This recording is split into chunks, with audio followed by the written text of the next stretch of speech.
Good morning. First off, I'd like to thank the organizers of this event, the operator ICT and the City of Prague. I'm really pleased to be able to talk to you this morning. And I should tell you that, as I was telling some colleagues last night, this is my second trip to the City of Prague. I was here 31 years ago. And I can tell you there's been a lot of changes, although there seems to be the same old clock in the square back in the old town. But a lot of the changes are really quite remarkable, and I'm disappointed in myself for having left it so long to be back here, but here I am today, so I'm very pleased to be here. The theme for this Congress is data for mobility, for climate, and for public spaces. And some of us are lucky enough to live in countries that take mobility, public space, and climate change seriously, and some of us are not. But in every case, it is a city that will lead and deliver the challenges of climate and mobility. And we saw this, unfortunately, in America when the Trump administration stepped back from the Paris Accords and the agreements on climate.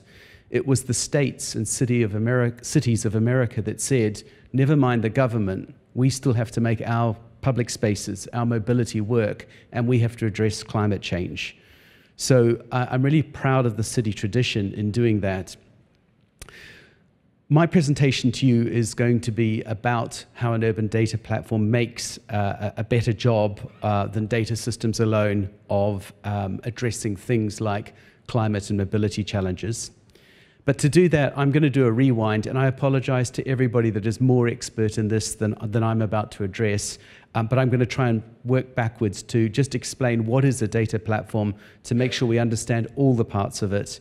And then I've got some specific use cases where I'm going to look at how data platforms have been used in different cities around the world to actually deliver on climate and mobility targets.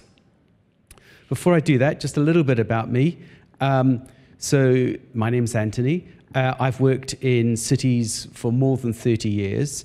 The cities include 5 of the London boroughs. You can hopefully tell from my accent I'm not British. I'm actually a Kiwi, but I have lived most of my life in London. I've worked in 10 different cities across the UK, but I've also worked across Europe in cities such as Berlin, Lisbon, Milan, Budapest, and globally I've worked in cities in India, Saudi Arabia, Australia, and America. And they all are pretty much, they have very great areas of commonality, and it's good to see that such a good solution to living and organization is working so well. Personally, my career is a strange one. I started life as a solicitor, so working in the field of data technology, systems development. I am a stranger in this land. And even worse, I'm not even a general sort of lawyer. I was a specialist. I was a specialist in social services and child protection. So I've come a long way on that journey, but I also remain very connected to what the purpose of a city is and how it functions, as I carried out jobs including prosecuting for environment crimes, advising the council on governance structures, sitting as the clerk in regulatory decision-making processes. And I've also been a director responsible for procurement, performance, and then for the transformation of a council. And following all of that, I did a stint as a smart city consultant in what we in the UK we would call Capgemini, what a lot of you in Europe would call Capgemini. And I enjoyed that thoroughly, but I left that to pursue a more hands-on, direct helping approach.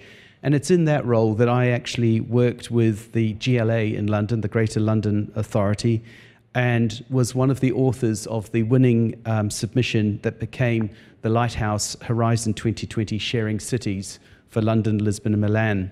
And I served that program not only as the author of the submission, but I was the first program manager for that. And my colleague Jason was the director responsible for Urban Data Platform Workstream. 5 years ago, we joined the UI or UI family. Now, UI does not mean user interface. It means the urban, for us in the UK, it means urban integrated. For our German colleagues, it means the Urban Software Institute. And we are a global family of data businesses focused on helping cities, regions, and communities to achieve climate and mobility goals. We operate across the EU. We have offices in Germany and Hungary, We also operate globally, and we have offices in the UK, the US, and Australia. What we provide are data platforms, data visualization tools, but we also provide digital solutions and services for lighting and mobility. We carry out data analytics from our Agora platform. I'll talk a little bit about that later. And we provide, importantly for cities, new business models and new funding through our Data Competence Center, which you'll hear about tomorrow from Alanis von Radetzky. And we also provide urban intelligence as a service. But that's enough of an introduction because I've really gone on. So let's get to it.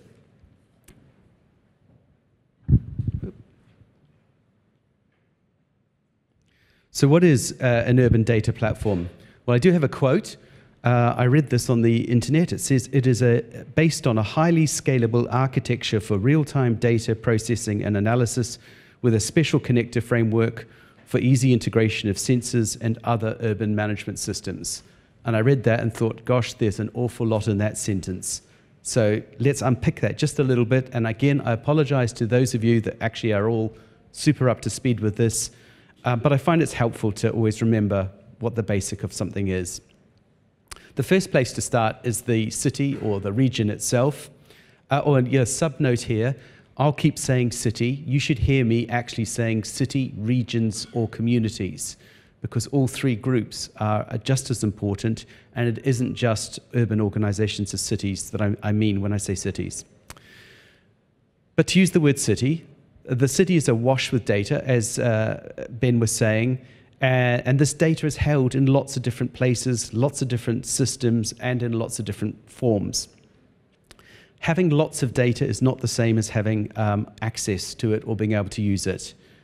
And who has it? Who controls it? That's a whole other issue. Is it in the department, inside a closed system, on a single PC?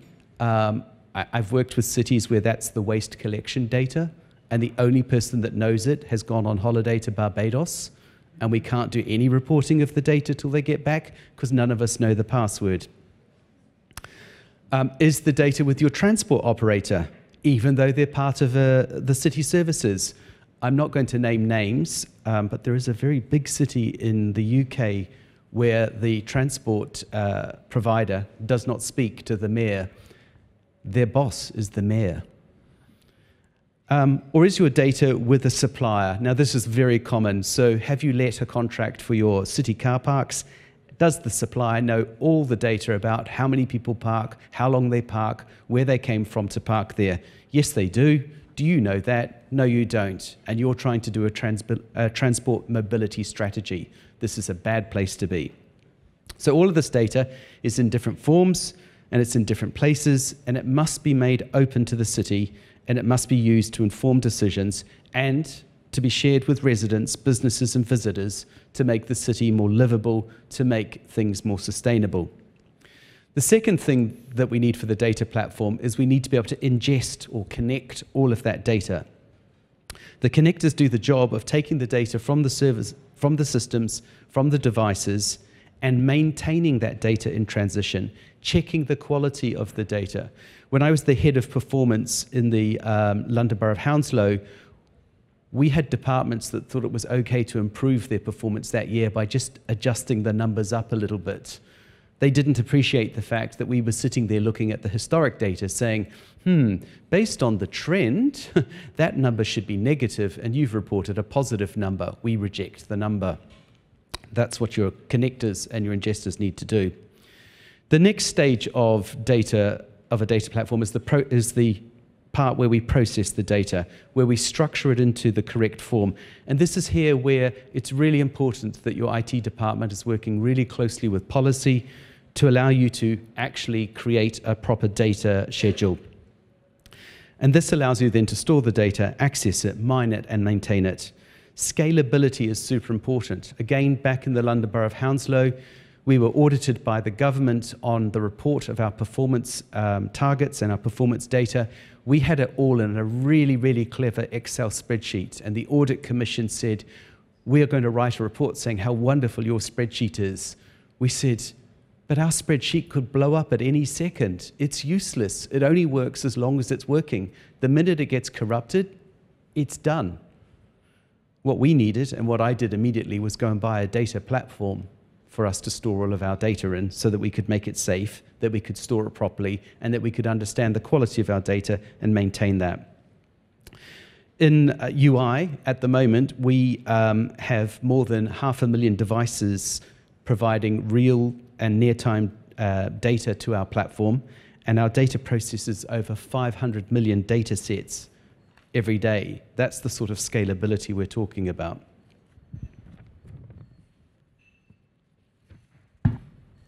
The next level of a data platform is the analytics layer, and this is where different data sets are brought together to create new data. And this is the fun, exciting stuff, and this is where all of you people that do data analytics get super excited, because by putting two sets of data together, we can have the original data, data set 1, data set 2, and then we can do stuff to it, and we can create data set 3, data set 4. We can bring in external factors. We can start saying, on that particular day when we needed to turn on the street lights at 5 o'clock in the evening instead of 6, was it raining?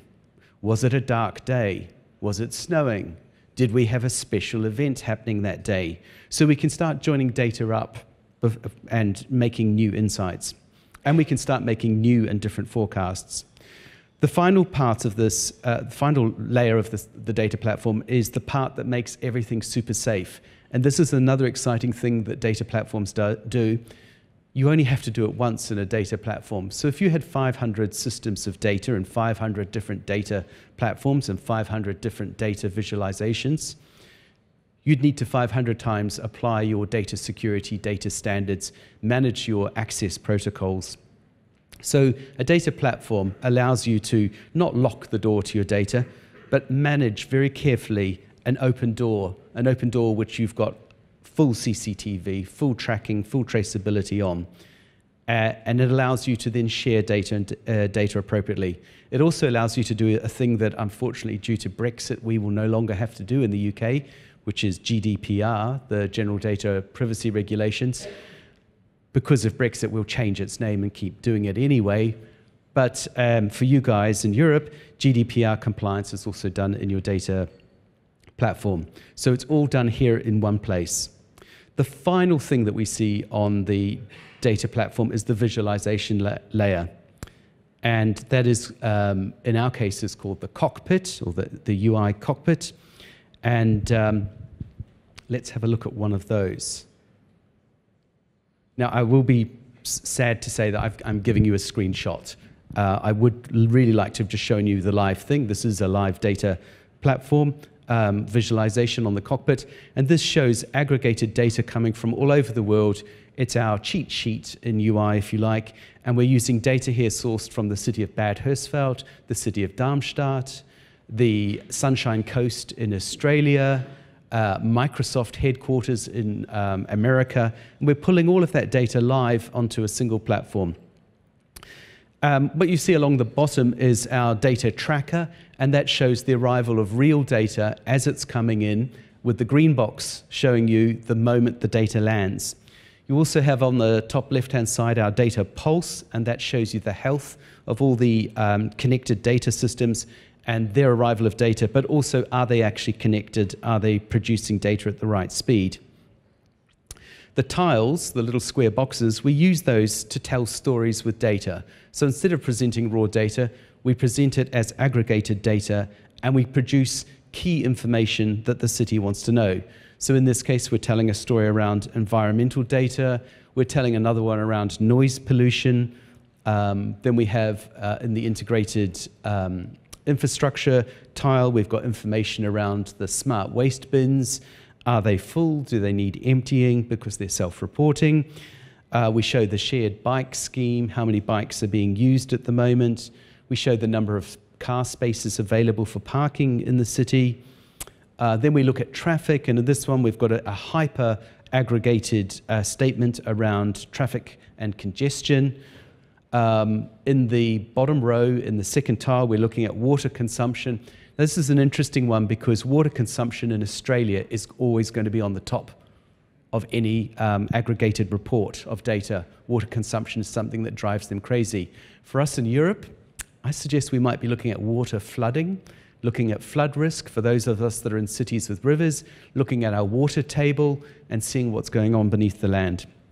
We also look at shared vehicle schemes. We look at the smart Wi-Fi service. All of these things are reported in a single view. And behind each one of these, if I had the live one, I would flip each tile around and show you that the map of the data is sitting right behind so that we can show the locations of the sensors and what they're actually reporting.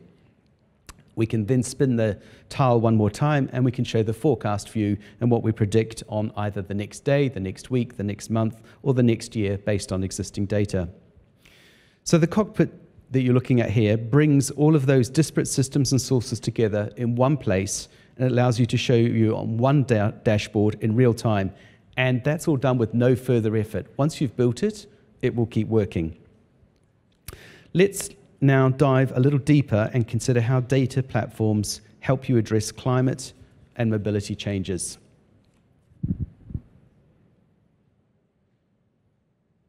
So what I'm going to do is I'm going to go through 5 example data platform use cases, and they're going to look at things like managing climate impact on a major brownfield development site, ensuring that residents who cannot charge an electric vehicle at home are able to charge an electric vehicle.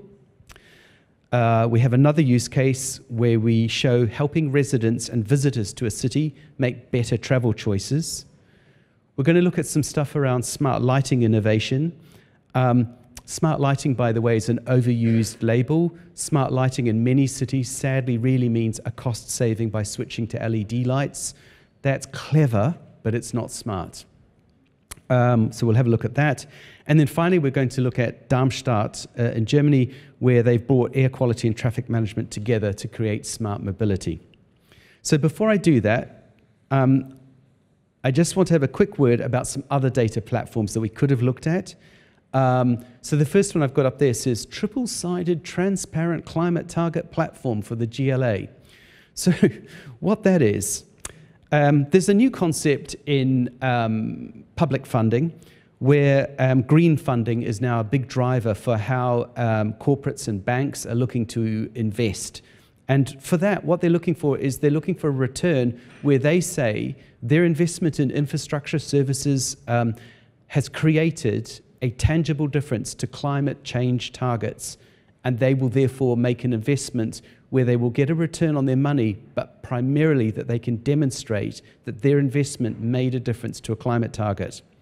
And to do that, they want to look at, it's called ESG funding, environmental, societal, and governance funding.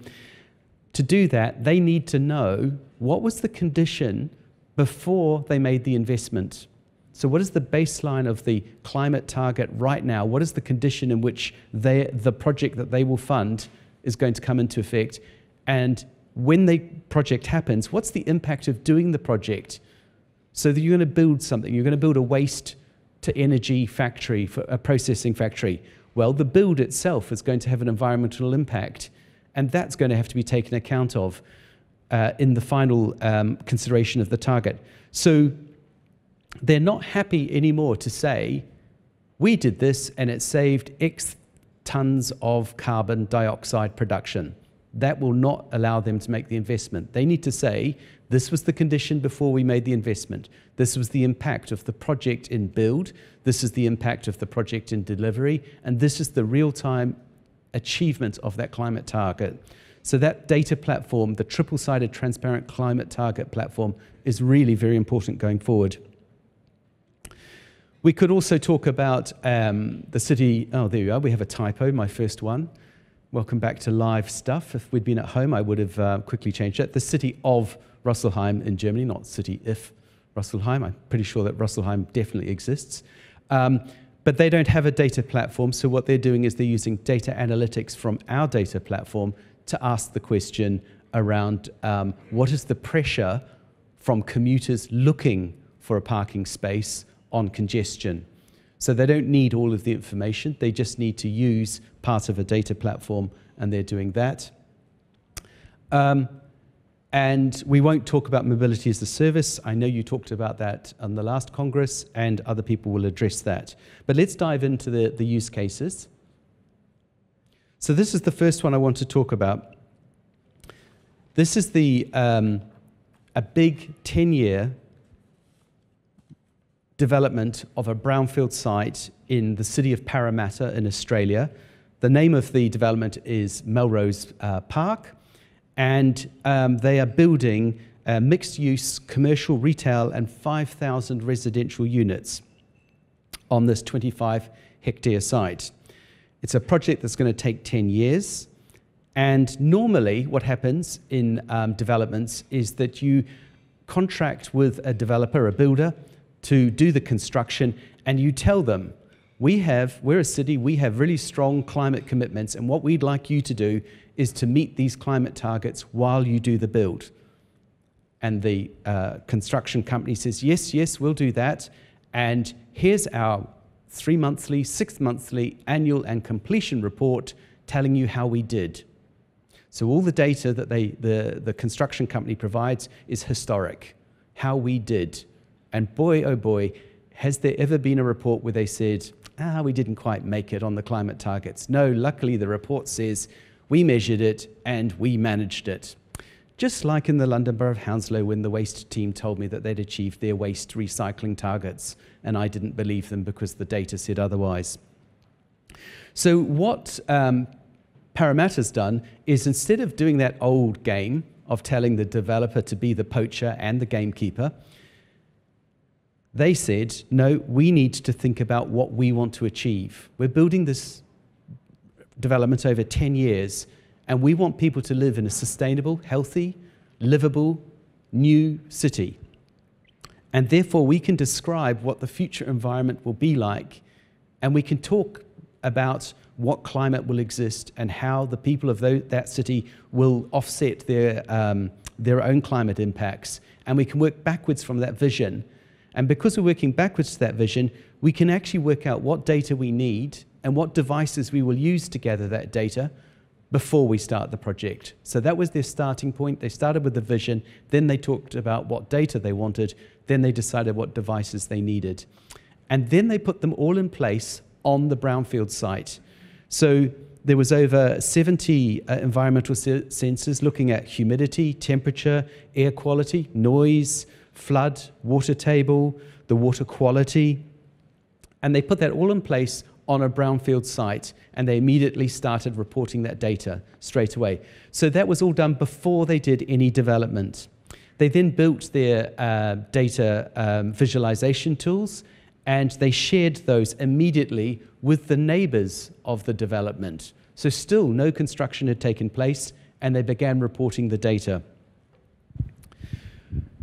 So then the construction company comes in, and they have to meet development targets, and it's in real time as the data is reported.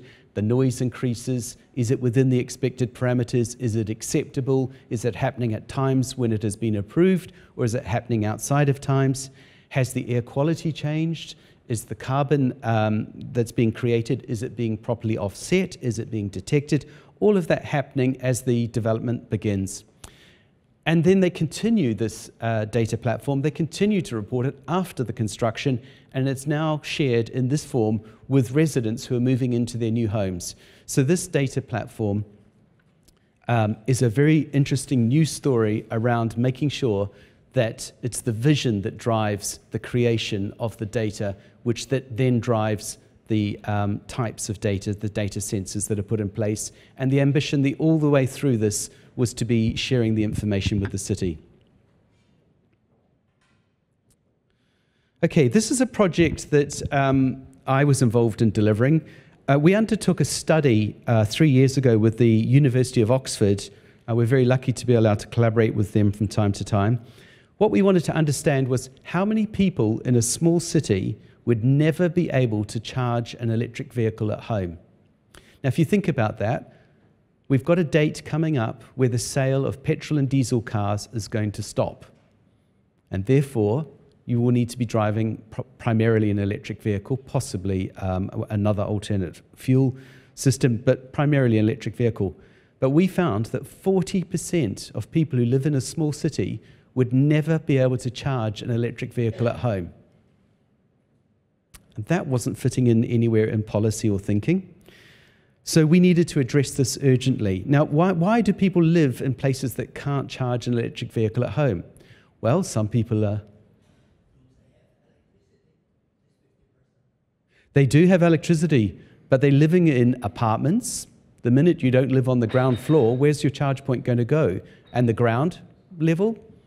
Well, if you're lucky, your apartment might have a parking space, but many apartment buildings go straight to the ground and are on grass or are straight onto the street. Or you live in a home that, like many houses, are semi-detached or terraced, so you cannot park in front of your house. You need to park on the street. Or, at the other end of the scale, you live in a house that's historic, which is lovely, sort of like a little palace, but you're not allowed, because the city won't let you, to install a charge point on the front of your house because it's so historic. So 40% of the residents of Oxford could never charge an electric vehicle at home. So how were we going to address this? Well, what we did was we built a data platform for the electric vehicle charge point operators of the city. And that allowed us to understand how many people were already using public charge points. So turn up, use your card, charge an electric vehicle during the day.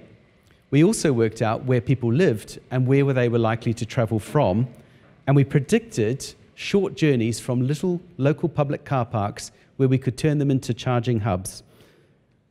And because we had a data platform, that also meant that not only could we understand the service that the electric vehicle charge point providers were providing, not only could we share that with the city so that they could say, look, we have great coverage across our city, we're helping residents get access to services, but we could also build an app which allowed us to give local residents the ability to book an overnight charging session for up to 2 weeks ahead of time and to guarantee them that charge point slot. So suddenly, that 40% who could not charge at home had their own almost private charging hub where they could charge their vehicle overnight, guaranteed charging space. The dashboard for that, for the charge point operator in the city, looks like this. And what this allows them to do is to understand how many charge points are in use, which ones are not working, how long they've not been working for, how much energy is being used, when is the energy being used, and it allows them to drill down by districts and neighborhoods in real time. Again, this is unfortunately a snapshot. In a different world, I would have shown you the live version and we would have played around a little with it. But because we have this platform, because we're able to visualize it, we're also able to build apps on top of that that allow us to do things like create bookable charging sessions. The next use case that we have is the smart travel choices. Now, the city of Oxford, and that is a photograph of something called the Botley Road in Oxford. Botley sounds very close to Bottleneck Road. It pretty much is what the Botley Road is. It's one of the main roads into Oxford. It's one lane in, one lane out. It heads to an awful gyratory, which is like a roundabout on steroids, which doesn't really work, which connects, unfortunately, to a motorway, which is bringing people into the city at motorway speeds. And the council wanted to know, they had a belief, they believed that it would be faster to take a bicycle along the Botley Road than it would be to take a car. But they didn't have the means of looking down into the depth of that data to understand that. So what they did was they installed about 60 small sensors around the city on 5 key routes to understand the movement of people, buses, cars, and bikes. And then they shared that data with citizens to allow the citizens, the residents, the businesses and visitors to Oxford to make personal decisions in real time. So this is a snapshot. It shows a heat map for cycling, and it answers the question, if I was traveling right now, which mode would be fastest? Now, in this case, the Cowley Road, which is one of the 4 main routes, a cycle journey is around twice as fast as going in a car. So that's excellent news. That proves what Oxford wanted to say. And in the case of the other routes, there's only minutes of difference between a car journey and a bicycle journey. Of course, stopping with my bike and chaining it to a padlock versus finding a car space, it means the end of the journey isn't quite the same. So, of course, the bike is absolutely going to win here. But bike is best, is what this shows. Now, there's a sad story with this, this great little data platform and the visualization of this. The data provider made a change to how they gather and report their data. And as a result, this is now disconnected. So if you were really quick today, you could go and see this. Tomorrow, it will be turned off because it's no longer reporting data. So keeping your data live and having good contracts in place with your supplier is a key thing. Okay. So I said I would talk about as a service. So as a service means when you take a traditional hard thing like a lamppost and you conceive of it instead as a service. So instead of thinking of street lighting as 700 pillars holding up your smart LED luminaires that you've spent and saved a lot of money on the energy from, think instead of not the pillar, don't think of the lamppost, don't think of the light bulbs or the luminaire, just think instead of the light. So instead of letting a contract to a company that says, I will guarantee you 70 pillars made of metal with luminaires that are going to take this amount of energy and are going to supply you with this number of hours of light, instead think of asking the question, could I let a contract that says my city needs to be well lit on any day and at any time when there's insufficient light for pedestrians to pass safely down the footpath, or for people to have a reduced fear of crime, or for cars to move safely to roads. That is an as-a-service condition. And in the city of Bad Hersfeld, we are providing smart lighting as a service. And then that means that because they're no longer thinking about the lampposts and the light bulbs, and they're now thinking about the quality of light, we can start lighting the roads and the footpaths in different ways. And we can take into account all these other things like the condition of the roads. It's better to brightly light bad roads to help people pass along safely. We can add climate data. Is it snowing? So do we need to turn the lights on because is it nice bright white snow, or is it dark grey snow? Well, if you're in London, it's always dark grey snow, if it ever happens. But we turn the lights on based on the light quality need, not on it's 5 o'clock on a winter day, so we must turn on the light and use energy that we didn't need. And then we can start adding these dynamic controls, and we start using artificial intelligence to understand why it is that we're turning on the lights. The other thing that we can do with this, again, is we can build a very clever app. So here we have a person in Bad Hersfeld who's coming home late at night, having worked all day, and he is able, using our app, to brighten the lights of the street he's walking down. And as he walks down the street, 3 minutes after he passes, those lights will fade back to the normal level of lighting. So we can run those street lights slightly dimmer than we would normally, and we're not using motion detectors to decide to turn the lights up. We're using a request from a user who is on an app who's asked for the lights to be slightly brighter as they walk along. And we're able to do that with the data platform. This won an award for us in the Smart 50 Awards in America.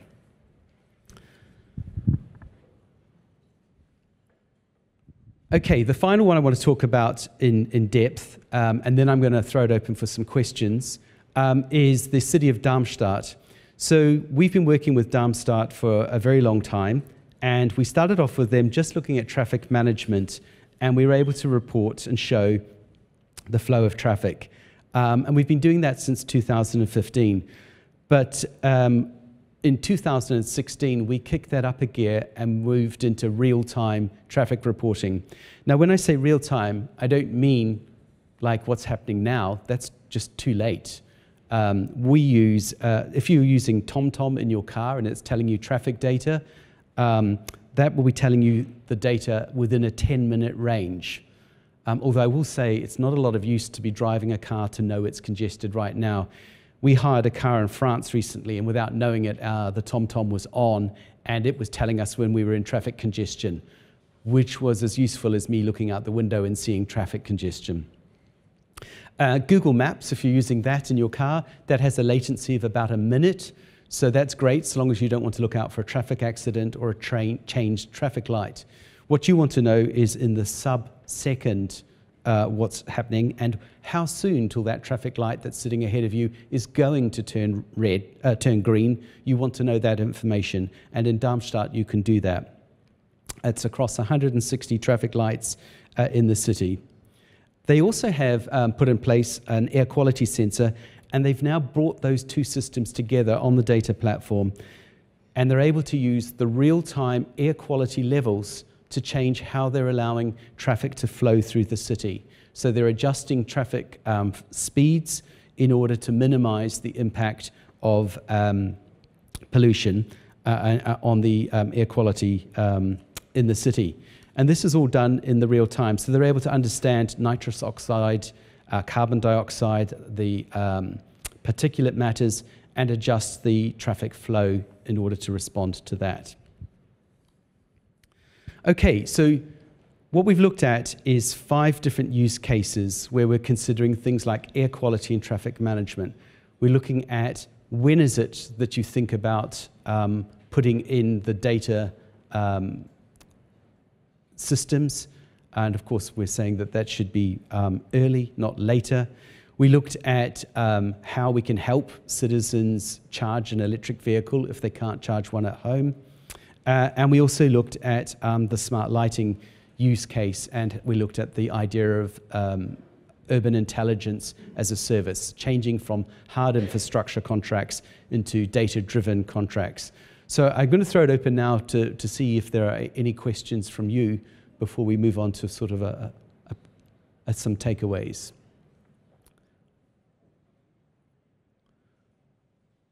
Okay, so, sure.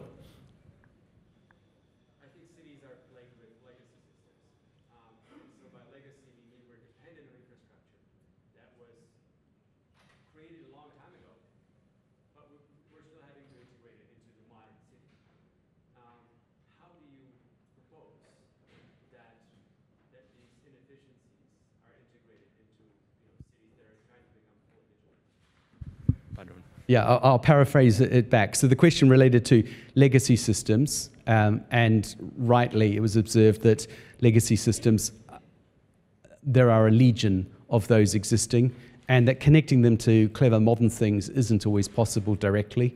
And we still want to use the data from those systems. If you think of, let's take an old-fashioned car park. Let's imagine it's run by the council and it's got an arm that lets you in and lets you out, and you take a ticket and you pay. I'm thinking here of the condition that existed in the city of Langenfeld. And that legacy system doesn't allow us to know much. It allows us to know a car went in and a car came out. And there's not a lot of information in that except for volume. And we can't tell anything about how long a car stayed there. We can only say 40 cars went in, 40 cars came out, and they came out at this time. So the first thing we want to do with that legacy system is consider, do we really consider that data to be truly valuable? The second is to look at the data system with writing a small application protocol. Sometimes we're able to unlock that system. But a good data platform is always built so that it can take the data in any format. So if that data is being produced in an Excel spreadsheet or a CSV file, then we're able to connect that directly to the data platform, even though the data won't be real time. And that is what we do for Langenfeld. We do that as an overnight data upload. But at the same time, the cost of sensors have come right down, And so we're considering just sticking something with a Wi-Fi antenna to the outside of the building, and we'll get a whole better, rich sense of data just by looking at the gate of the building. And so in that way, we're able to deal with the legacy data and get the best we can out of it. And we're also able to consider replacing it with a new, cheaper form of sensing the data to improve that. But the thing that we have to do in that situation is consider, why do we want to know the information and what are we going to do with it?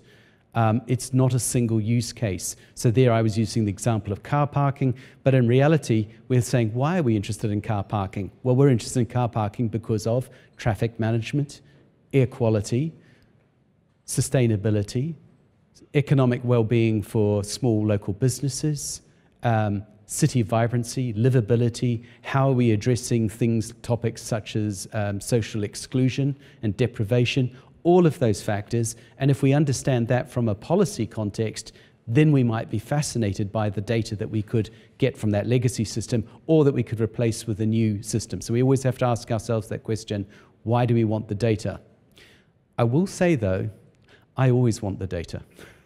So I might not know what I'm going to do with the data tomorrow, but I do know if I can get my hands on it today, I'll get my hands on it today, and I will use it then more wisely tomorrow, but I will always bring it in.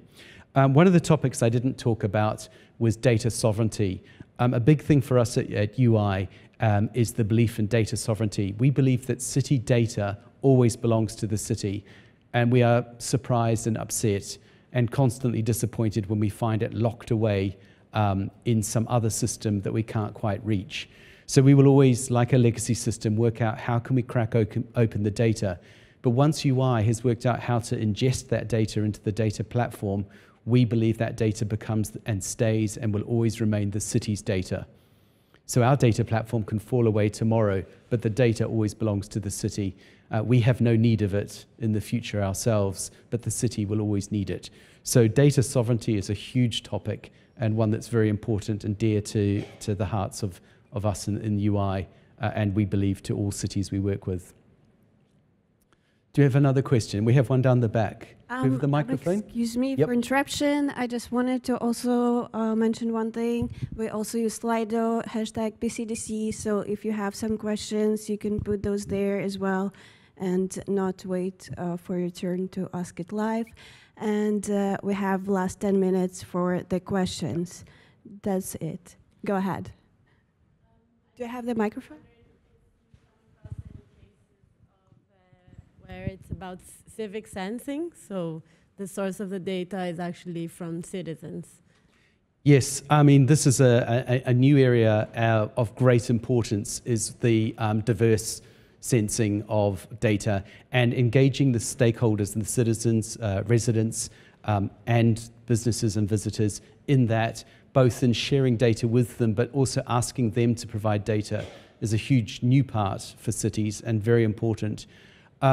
We're working in some projects with primary schools to do air quality sensing, where the children are actually providing the data and using smartphones with a small app on them and some very inexpensive data sensors placed locally. And they're building their own charts and using the data themselves, primarily to pester their parents into not dropping them at school in the car and being the one of shame that has caused the local air quality problem. But yeah, we are doing projects with that. It's very easy to think of mobility type topics for sensing different types of data, but in fact, data comes from everywhere, and from projects such as yours in the livability space to do with trees, which we're going to hear about later, getting information from parks, getting information from water parks from different regions, different places in our city is going to be very important in the future, yes. Thank you. Hi. My question relates to basically the business model. So mainly, what's the ratio of your work for basically the platform as a product? So something that's reusable in multiple cities, and then like custom project work, which as I've seen the case studies, it looked more like these are individual cases that wouldn't really transfer into other cities? Well, first off, I'd argue those do transfer because they don't depend on our data platform to work. And the conditions I was trying to describe, I was looking for things I hoped that were common to different cities, like doing a redevelopment of a big brownfield area or repurposing a neighborhood.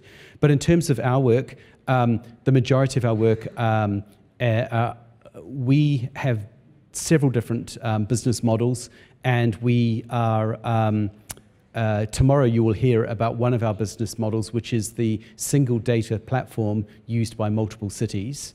So we have that model, which is our data competence center.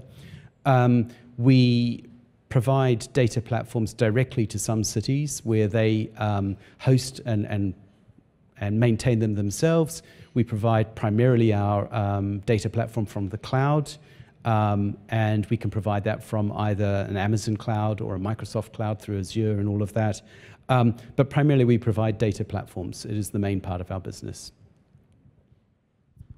Okay, I think we're really quite close to time. Maybe one more question? Oh, right. On the slider.